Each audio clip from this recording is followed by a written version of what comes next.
Hello, YouTube world. I appreciate you checking in the Khaliis take. If it's your first time to the channel, please like, subscribe, hit the notification bell as well so you can get the newest and the bonus content and the content we put out every day. So let's just go ahead and jump right into this. You know, at this point here, what will Kawhi Leonard do? Like, where will he go? What will he do? Will he stay or will he go? What's the plan?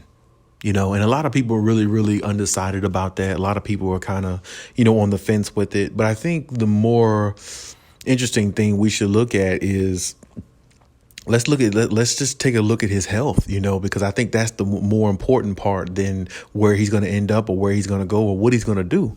Because when you look at, his health right now, we don't even know what state his knee is in. Is it sprained? On a 1, 2, 3 level? Is it sprain 1, sprain 2, sprain 3? What status is it at? Like, what level of sprain is it? Or is it an ACL injury? Does he need surgery? There's so many things that goes into like what Kawhi Leonard is going to do and what his decisions are going to be, this season and going forward. When I look at Kawhi Leonard, I've always looked at him as a, great player, and he still is and always will continue to be that. But, the status of his health is more important than rather than us worrying about where he's going to land. Because I think, honestly, there's really no place else for him to go except stay in L.A. He bought another house out there a couple months ago, I believe. Another mansion, so it's like, I don't know. I feel like him leaving to go somewhere else would be a waste of time. But, who knows with Kawhi Leonard, because he's one of the most mystified superstars we've ever seen in sports history. Wrapping your mind around Kawhi Leonard is a waste because you don't know what he's thinking. And the way his demeanor is, he doesn't care to know or care that you don't know what he's thinking, and that's just the way it is. So we have to really understand what type of guy we're dealing with here. You have to understand what type of player we're dealing with. And I think Kawhi Leonard is top 2 player in the world, is my opinion. I think he's the best player in the world, if you ask me. But, most people would say he's top 5, but I definitely think he's top 2. He should be top 2 in most people's minds if you look at his gameplay and how great he's been. But I definitely want to see him stay in L.A., my personal opinion, because I feel like that fits him. He's at home where his family is, and that's where he always wanted to be. I personally thought a while back, I thought he was going to the Lakers, and I thought he was doing it for a multitude of reasons. I thought he was going to the Lakers because not only that's where he really wanted to be back then at the time, but I thought he was going to do it because of the Kobe Bryant situation. A lot of people say that him and Kobe Bryant was kind of close, and for him to fulfill the destiny of being on the Lakers, at that time, I thought that was a part of his mind state. But he switched it up and pulled the rug up under from everybody else and end up going to the Clippers. And I have to say his time with the Clippers, has been good too. It hasn't been the greatest because, they ain't win a championship. It's championship or bust with a player like Kawhi Leonard because he's about winning. He's not about anything else. So my point is this, I hope he stays, in LA because I think that's where he belongs. And I believe that's the only place really for him. The Miami trade and all this Dallas Mavericks talk and all this stuff, I think you can really throw those things out the window. Of course, you don't be surprised by anything that anybody does, but I just don't see him going those directions. I see him keeping it California, by any means. And, he has a max contract he can get out of the Clippers. And now I'm starting to hear things like, I just saw on the Colin Cowherd show when I looked at it briefly, which I don't even watch him that much. But they had, something in regards to what if it was a scenario where they got rid of Paul George and got like Dame Lillard or something like that. Now, I would say this. I like Paul George, but if they actually made a trade for Paul George for Dame Lillard, I would be all for that too, because Dame Lillard is, me personally, I don't know if you look at him as a better player than Paul George, but I would say he's a better player than Paul George. Not much better, but I would say he's a better player than Paul George. So if the Clippers made a trade like that or something, I would be okay with it. But I still think the Clippers really overall should keep their same team because they've been through this struggle together.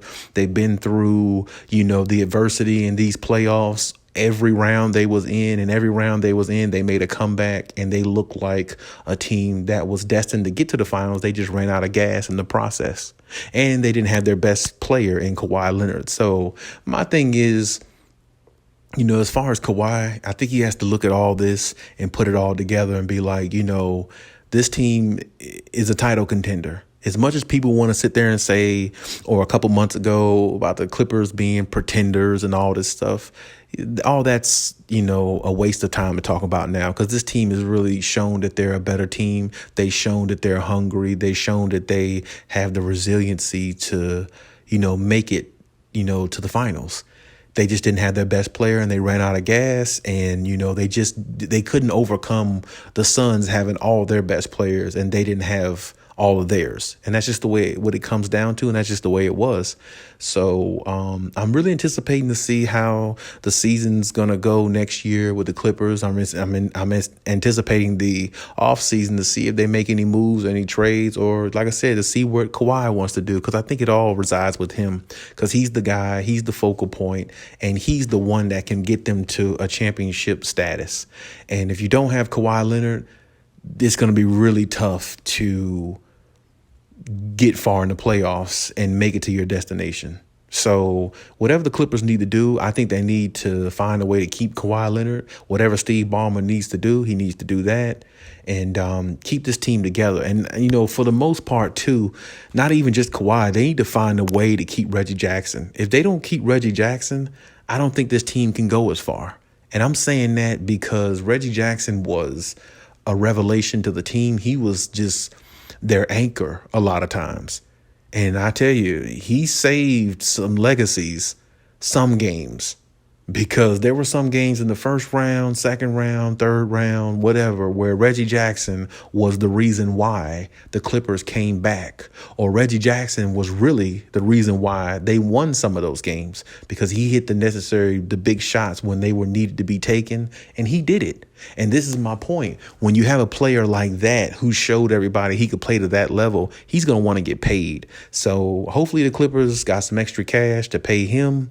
I don't care what they do. Pay him under the table. Whatever they need to do, they need to keep Reggie Jackson. If they don't keep Reggie Jackson, it's going to be hard for them to win a championship because they don't have anybody else on that team as a third player that can make up for him and the consistency he showed in the playoffs. Now, they have Marcus Morris, but Marcus Morris has his days, and that just ain't good enough. Really, Reggie Jackson played better than Marcus Morris these playoffs, if you ask me. Marcus Morris had his games, but Reggie Jackson was more consistent. And to win championships, you need consistency. You need that consistent third guy. You don't need a inconsistent second or third guy when you win championships. That's just not the way it goes. Somebody has to be that consistent third guy, whether it was going to be Rondo, which we'll talk about him another day, whether it's going to be Terrence Mann, whether it's going to be Reggie Jackson. It doesn't matter who it is. There has to be that consistent third person that helps the team get over the hump. And to me, I'm saying it right now, Reggie Jackson makes the Clippers have a big three. He does, because he's one of those players where they can count on his 20-plus points a game, especially in the playoffs. They can count on it because what he showed us in these playoffs, he's definitely the third guy. No doubt about it. He took that spot from Marcus Morris. He's the third guy. And that's just the way it is. So the Clippers better find a way to keep him and Kawhi Leonard, because if they don't, this team is not going to go far at all. And like I said, they need to keep both. They need Kawhi Leonard because he's the best player, but they need Reggie Jackson because he is the second most consistent player. Their most consistent player, of course, is their best player in Kawhi, because Kawhi has always been consistent. But their second most consistent player on the Clippers is Reggie Jackson. He's even more consistent than Paul George. Paul George has, good numbers, 25 plus points, all that, but his shooting is horrible half the time. The efficiency of what he shoots is horrible. And I think that's what really hurts Paul George in regards to his value. So it's like, in playoff games, you need people to shoot a high percentage along with putting up points. You don't need somebody putting up 30 points and it took them 30 shots to get it, because more than likely you're going to lose a lot of games like that because you just don't have the efficiency on the scoring end the same way you need on the defensive end. So like I said, they got a lot to really do this offseason, and they got a lot to worry about with Kawhi Leonard. But it starts with Kawhi. He's the number one to see exactly, what he's going to do. And I hope he comes back and stays in L.A. because, like I said, I don't see no other fit for him. But, I mean, great player like Kawhi Leonard, he can pretty much make it work anywhere, I suppose. Just that's because he's a great player. But like I said, we'll see exactly, how it pans out, how it happens. I personally think it's better for Kawhi to stay in L.A., but let me know what you think in the comment section about, what Kawhi should do or what's the best option for the Clippers and what they should think or do with Kawhi, based upon his injury and everything and, just his decision of where he should stay or go or how the operation should go. Let me know in the comment section what you think, because I think this is definitely a topic to where a lot of people are discussing it because it's a wonder. It's a mystery. And, we definitely can't wait to get the answers we need, but right now it's a guessing game and a waiting game until we get those. But hey, that's my take on it. Like I said, leave any comments in the comment section. We could talk about it. And Cali out.